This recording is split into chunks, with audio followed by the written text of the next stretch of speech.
Pengertian elektrokimia. Elektrokimia adalah studi mengenai hubungan antara reaksi kimia dan listrik yang menyertainya. Elektrokimia pada dasarnya akan senantiasa melibatkan reaksi redoks. Terdapat dua jenis elektrokimia, yaitu sel volta dan sel elektrolisis. Sel volta atau dikenal sebagai sel galvanik adalah sel elektrokimia yang di dalamnya terjadi reaksi kimia yang menghasilkan energi listrik proporsional. Sel elektrolisis adalah jenis lain dari sel elektrokimia, di mana sel elektrolisis ini bekerja dengan prinsip yang berlawanan dengan sel volta. Sel elektrolisis merupakan sel elektrokimia yang mendorong terjadinya reaksi kimia dengan adanya aliran listrik di dalamnya. Perbedaan sel elektrolisis dan sel volta. Yang pertama itu ada sel elektrolisis, di mana kutub elektroda pada anodanya itu positif dan pada katodanya itu negatif.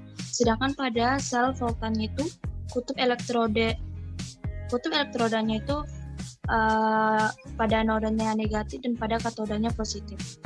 Lalu pada sel elektrolisis mengubah energi listrik menjadi energi kimia melalui penguraian sel elektrolit. Sedangkan pada sel volta merupakan sebaliknya, di mana energi kimia menjadi energi listrik. Selanjutnya itu pada sel elektrolisis. Jenis reaksi-reaksi tidak berjalan secara spontan, sedangkan pada sel volta itu berjalan secara spontan. Kemudian itu pada sel elektrolisis tidak terdapat jembatan garam, sedangkan pada sel volta terdapat jembatan garam. Kemudian pada sel elektrolisis memiliki potensial sel standar negatif, sedangkan pada sel volta memiliki potensial sel standar positif.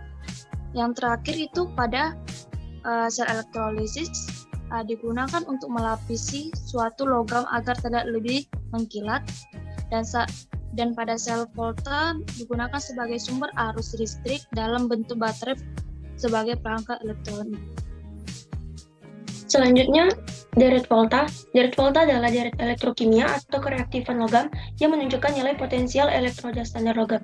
Di bawah ini merupakan urutan dari deret volta, di mana deret volta tersebut memiliki sifat-sifat, yaitu semakin ke kiri nilai potensial elektroda bertanda negatif. Begitupun sebaliknya, semakin ke kanan nilai potensial elektroda bertanda positif.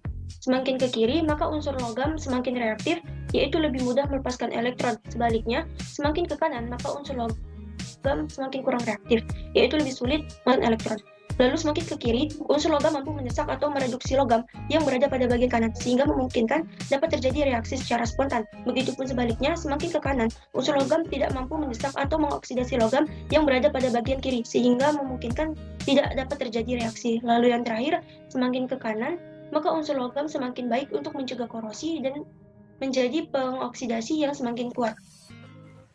Reaksi pada katode dan anode.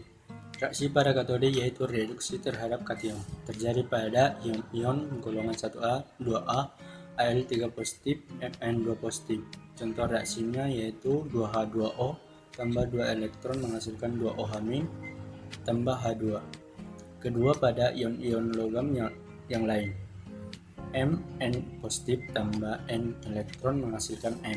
Ketiga pada ion H positif atau asam. Contoh reaksinya 2H positif tambah 2 elektron menghasilkan H2. Kemudian ion-ion nomor 1 mengalami reaksi nomor 2 jika dielektrolisis adalah lelehan atau leburan atau cairan. Kemudian reaksi pada anode yaitu reaksi reduksi terhadap anion. Pertama pada ion-ion SO4 2 negatif, NO3 negatif. Contoh reaksinya 2H2O menghasilkan 4H positif tambah 4 elektron tambah O2. Kedua pada ion-ion F negatif, Cl negatif, Br negatif, I negatif. Contoh reaksinya 2X negatif menghasilkan X2 tambah 2 elektron. Ketiga pada ion OH atau dalam keadaan luasa. Contoh reaksinya 4OH- menghasilkan H2O tambah 4 elektron tambah O2. Reaksi tersebut terjadi pada pelapisan atau penyatuan logam. Yang digunakan sebagai anoda adalah logam pelapis. Kemudian prinsip kerja elektrolisis. Sel elektrolisis mempunyai 2 elektroda bersifat negatif dan positif. di mana cara kerja sel elektrolisis yaitu dengan menghubungkan sumber arah dari kutub negatif ke katoda dan kutub positif ke anoda. Kemudian terjadi overpotensial yang mendorong reaksi reduksi dan oksidasi non-spontan dapat berjalan, sehingga elektron dapat mengalir dari katoda ke anoda dan ion-ion positif cenderung ke katoda lalu tereduksi. Sementara ion-ion negatif akan tertarik ke anoda dan teroksidasi. Selanjutnya metode elektrolisis. Yang pertama itu ada metode lambat dengan pengadukan elektrolisis dengan potensial 2-5 volt dan dengan arus 2-3 ampere dan dilakukan selama 1 malam. Lalu metode cepat yang dilakukan dengan pengadukan elektrolisis pada potensial 2-4 volt dan arus pada 2-4 ampere. Elektrolisis ini dilakukan sampai habis pengadukan. Pada praktikum ini kita gunakan metode cepat. Baik, di sini ada pengertian elektrografimetri. Elektrografimetri adalah suatu metode analisis kuantitatif berdasarkan pengendapan atau pendepositan logam tersebut pada elektroda. Dengan bantuan arus listrik dapat digunakan untuk menentukan kadar suatu logam tertentu dalam larutannya. Alat elektrografimetri bekerja berdasarkan prinsip elektrolisis, di mana pemberian arus listrik menyebabkan reaksi reduksi komponen pada katoda dan sebaliknya, proses oksidasi pada anodanya. Endapan dibentuk secara elektrokimia, dengan kata lain, analit dielektrolisis sehingga terjadi logam sebagai endapan. Berikut terdapat hukum yang mendasari percobaan. Yang pertama terdapat hukum Faraday. Pertama yang berbunyi jumlah massa zat yang dihasilkan pada katoda dan anoda berbanding lurus dengan jumlah listrik yang digunakan selama elektrolisis. Rumusnya W sama dengan E dikali I dikali T per F dengan keterangan W yakni massa zat yang dihasilkan, simbolnya gram, dan E massa ekuivalen, I kuat arus listrik, ampere, T waktu, simbolnya sekon, F tetapan Faraday, di mana 1 Faraday itu ketetapannya 96.500 kolom. Lalu terdapat hukum Faraday kedua yang berbunyi apabila 2 sel atau lebih dialiri listrik dalam jumlah yang sama, maka massa zat-zat yang dihasilkan sebanding dengan massa ekivalen zat-zat tersebut. Di mana rumusnya W1 per E1 sama dengan W2 per E2. Lalu yang terakhir terdapat hukum Ohm yang berbunyi kuat arus yang mengalir melalui suatu pengantar berbanding terbalik dengan hambatan dan berbanding lurus dengan tegangan, di mana I sama dengan E per R, di mana I merupakan arus, E tegangan, dan R tahanan. Syarat analisa grafimetri.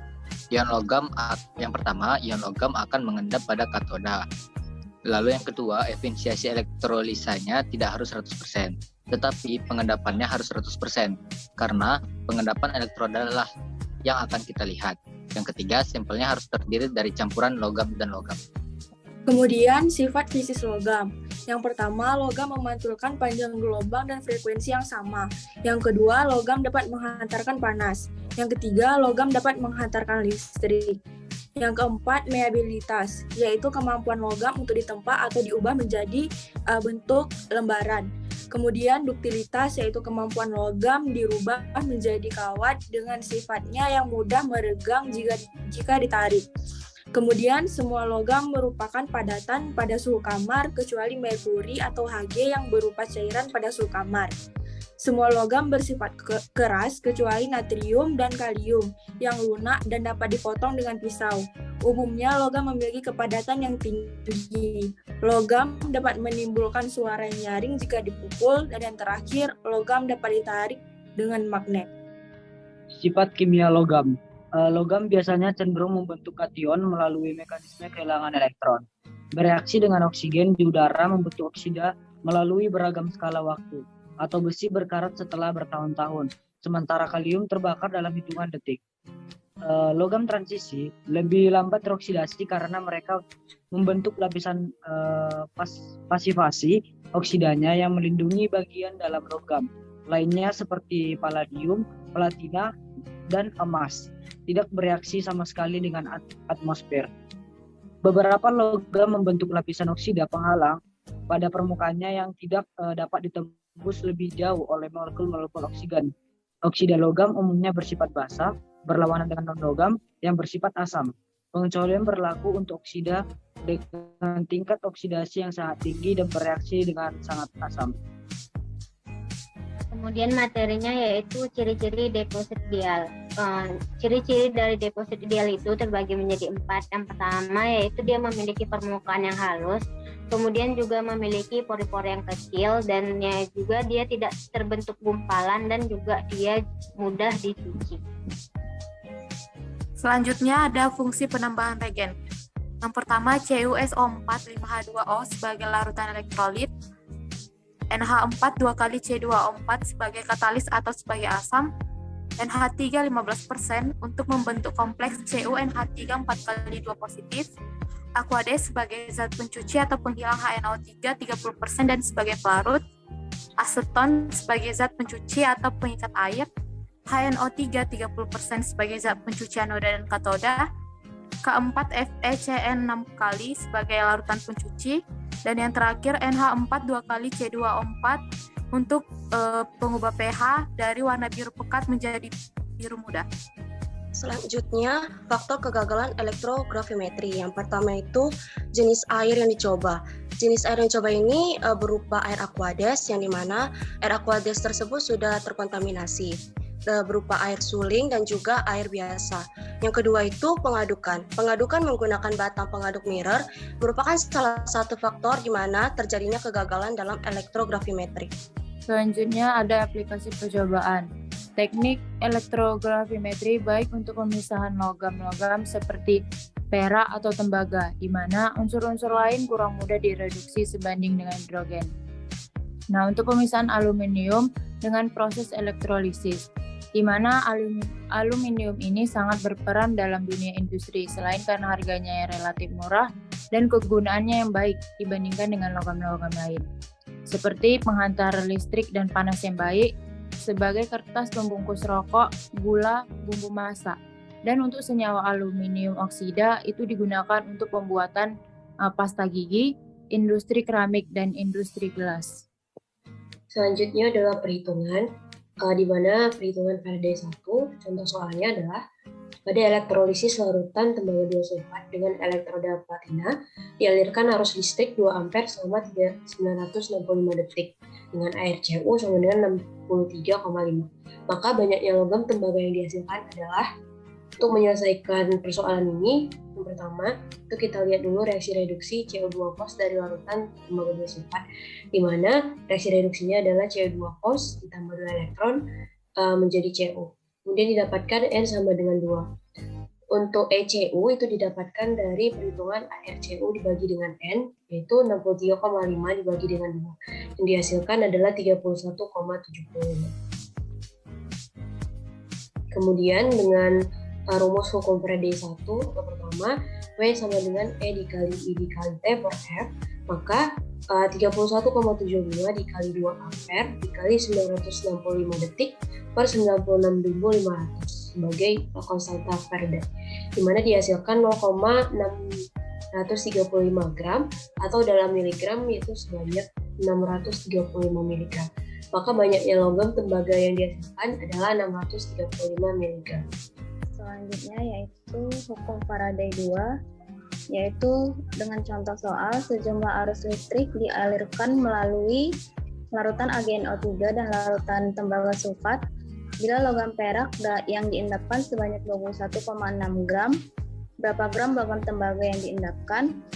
Maka untuk penyelesaiannya yaitu diketahui AR dari Ag adalah 108, AR dari Cu adalah 63,5, dan massa dari Ag yang dihasilkan yaitu 23,6 gram. Yang ditanya adalah massa dari Cu dengan menggunakan rumus hukum Faraday kedua, yaitu WCU per WAG sama dengan ECU per EAG. Reaksi reduksi Ag positif dari larutan AgNO3 yaitu Ag ditambah dengan elektron menghasilkan Ag, dan didapat N sama dengan 1. Diperoleh untuk mencari E dari Ag, maka dibagikan ARAG dibagi dengan N, sehingga diperoleh EAG adalah 108. Kemudian untuk reaksi reduksi pada Cu2 positif dari larutan CuSO4 yaitu Cu2 positif ditambah dengan 2 elektron menghasilkan Cu, dan didapat N sama dengan 2, dan dicari ECU sama dengan ARCU dibagi N, diperoleh ECU sama dengan 31,75. Maka untuk mencari massa Cu yang diendapkan adalah WCU per WAG sama dengan ECU per EAG, dan dimasukkan nilainya yaitu diperoleh WCU yaitu sekitar 6,35 gram yang diendapkan. Yang terakhir yaitu soal perhitungan pada hukum Ohm. Pada suatu rangkaian listrik memiliki tegangan sebesar 30 volt, sedangkan kuat arus yang mengalir pada rangkaian tersebut adalah 0,5 ampere. Tentukan nilai hambatan listrik rangkaian tersebut. Penyelesaiannya yang pertama kita tulis diketahui yaitu V sama dengan 30 volt atau V itu sebagai lambang dari tegangan. Lalu yang kedua itu ada I atau kuat arus yang diketahui 0,5 ampere. Dan yang ditanya adalah nilai hambatan listrik atau dilambangkan dengan R. Cara jawabnya yaitu kita dengan menggunakan cara R. Rumusnya R sama dengan V per I atau tegangan per kuat arus sama dengan 30 dibagi dengan 0,5 ampere dan hasilnya dapat adalah 60 ohm.